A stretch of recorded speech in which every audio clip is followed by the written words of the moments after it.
आप देख रहे हैं राष्ट्रीय हिंदी न्यूज।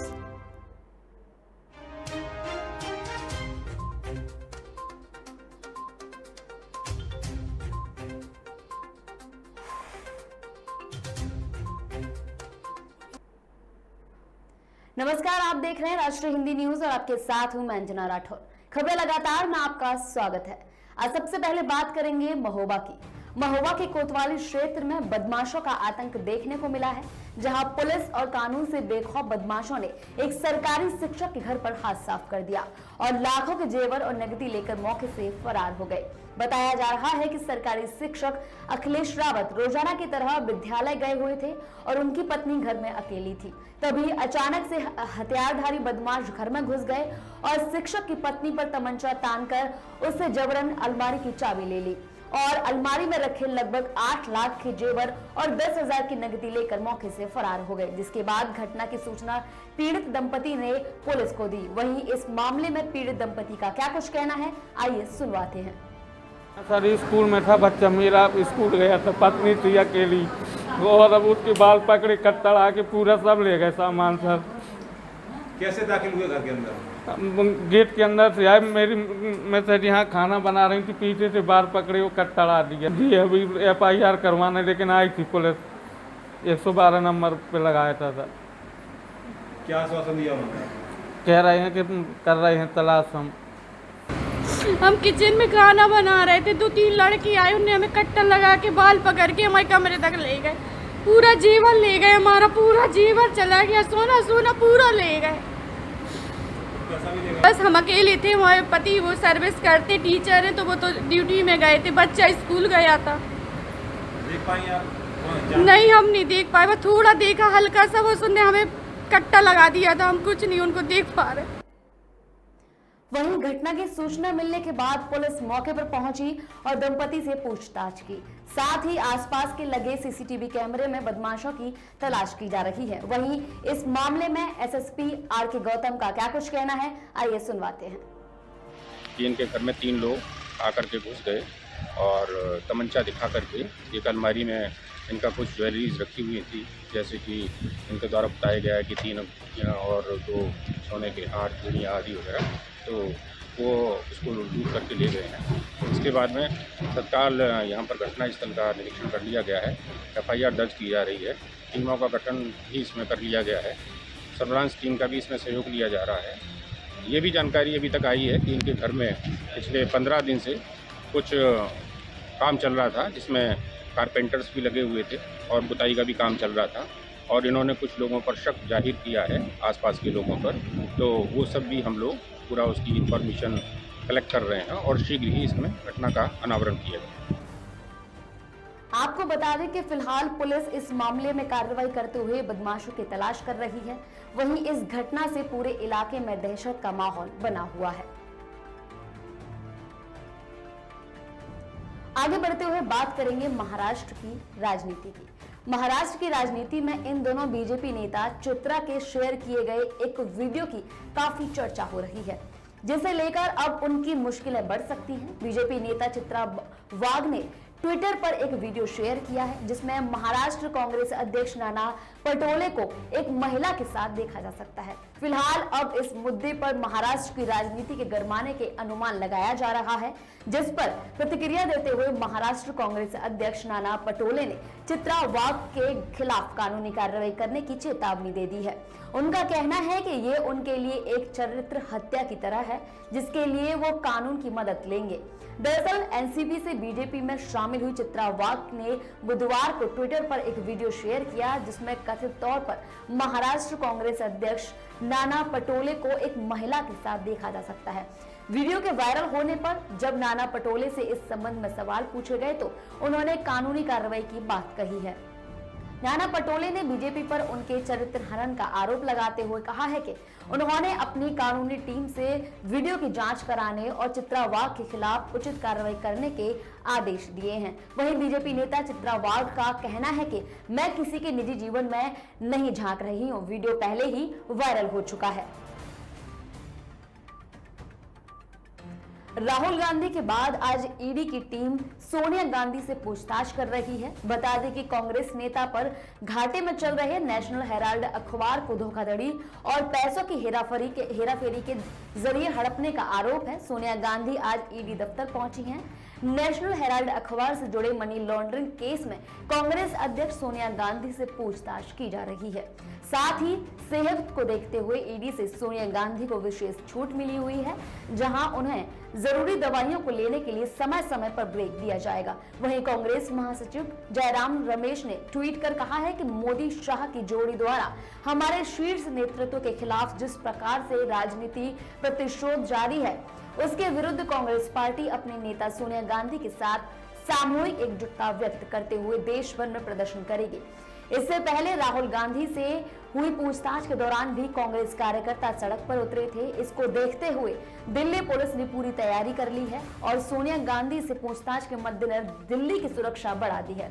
साथ ही किसी भी हालत में निपटने के लिए जगह जगह बैरिकेडिंग की गई है। एलएसी पर चीन अपनी हरकतों से बाज नहीं आ रहा है। जैगन अपनी रणनीतिक स्थिति को मजबूत करने के लिए एलएसी पर नया हाईवे बनाने की योजना बना रहा है। एक मीडिया रिपोर्ट में बुधवार को इस बारे में बताया गया है। हांगकांग से प्रकाशित होने वाले साउथ चाइना मॉर्निंग पोस्ट की खबर के मुताबिक तिब्बत की लुंज काउंटी से शिनजियांग क्षेत्र में काशगर स्थित मांझा तक जाने वाला यह हाईवे नए राष्ट्रीय कार्यक्रम में प्रस्तावित 345 निर्माण योजनाओं में शामिल है।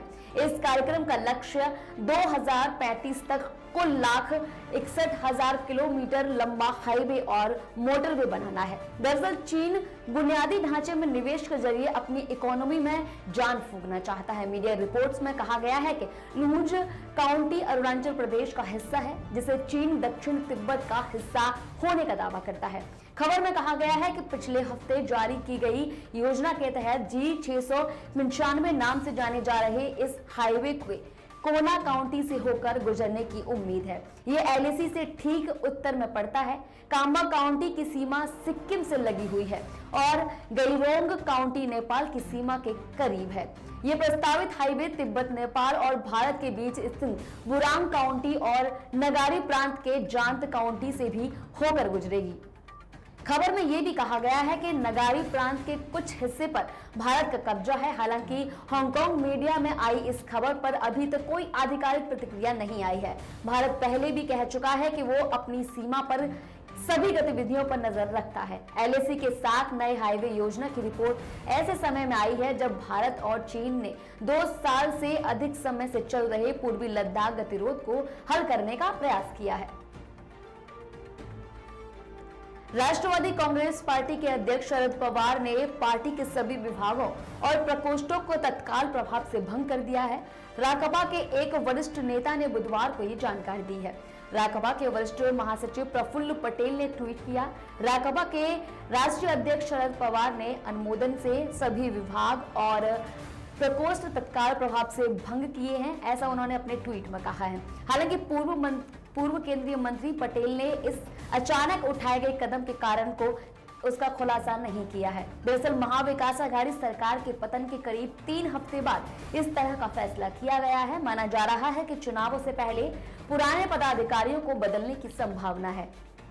बता दें, पिछले महीने सत्ता गंवा देने के बाद से राष्ट्रवादी कांग्रेस पार्टी मुंबई में खुद को मजबूत करने पर फोकस कर रही है। पार्टी अध्यक्ष शरद पवार ने इस साल के अंत में होने वाले 263 सदस्यीय बीएमसी के चुनाव को देखते हुए महानगर में पार्टी के संगठन को मजबूत करने का आह्वान किया है।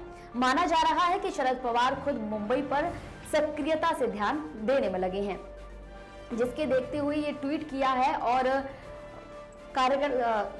कार्यकाल को भंग करने की बात कही गई है। बात करेंगे उत्तराखंड के मौसम की। उत्तराखंड में मौसम का लगातार रेड अलर्ट जारी है, तो वहीं देर रात से ही लगातार उत्तराखंड के पहाड़ से लेकर मैदानी इलाकों तक लगातार बारिश हो रही है।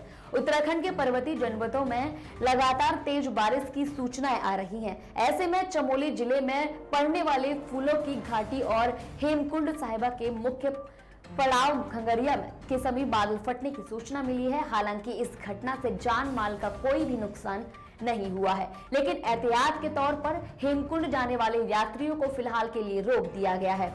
डीआईजी एसडीआरएफ रिद्धिम अग्रवाल ने जानकारी देते हुए बताया है कि चमोली जिले के घाघरिया से मिल रही इस ताजा सूचना के अनुसार सुरक्षा कारणों से हेमकुंड जाने वाले तकरीबन 30 से 35 यात्रियों को रोका गया है। हालांकि हेमकुंड साहिब में से वापस आने वाले यात्री ढूंढा के नए पुल से वापस आ सकते हैं। वहीं इसके अलावा डीआईजी एसडीआरएफ रिद्धिम अग्रवाल ने बताया है कि हैवी रेनफॉल को देखते हुए डाउनस्ट्रीम में लगातार नदियों का जलस्तर बढ़ रहा है, उसके जलस्तर को भी वॉच किया जा रहा है और हालात पर भी लगातार नजर बनाई जा रही है।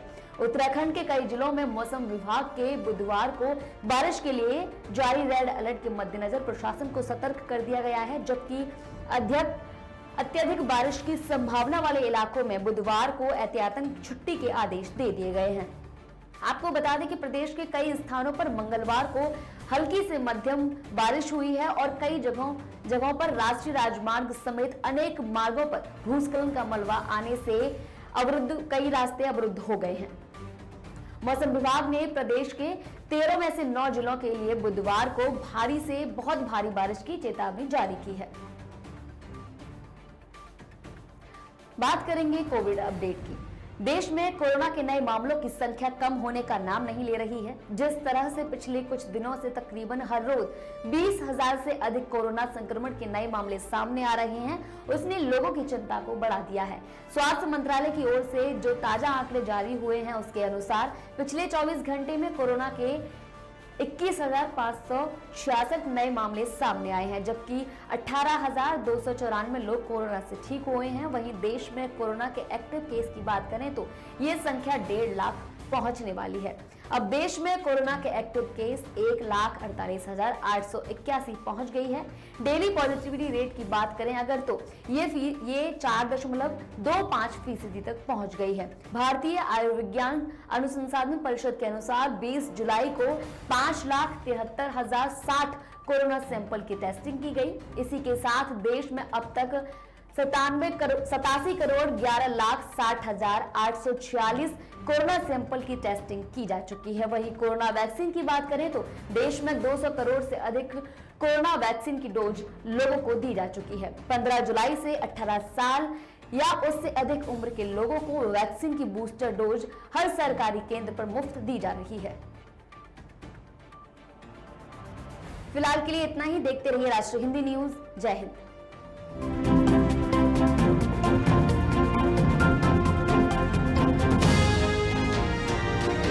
आप देख रहे हैं राष्ट्रीय हिंदी न्यूज।